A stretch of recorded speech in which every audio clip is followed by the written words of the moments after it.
ମୋ ନାଁ ବାବୁଲା ଖାନ୍। ମୁଁ ଗଣେଶରପୁର ବାସିନ୍ଦା।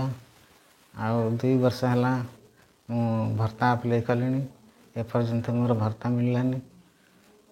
ମୋର ଗୋଟେ ହାଣ୍ଡିକ୍ୟାପ୍ ଝିଅ, ଆଉ 65 ବର୍ଷ ହେଲାଣି, ତେଣୁକରି ମୁଁ କିଛି ପାଇପାରୁନି।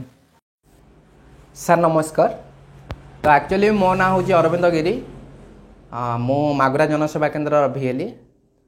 ତ ମୋ ପାଖକୁ ଯେଉଁ ଭାଇ ଜଣକ ଆସିଛନ୍ତି, ତ ତାଙ୍କର ପ୍ରୋବ୍ଲେମ୍ ହେଉଛି କି ସିଏ 5 ବର୍ଷ ହେଲାଣି, ତାଙ୍କୁ 60 ବର୍ଷ ପୁରିଗଲାଣି।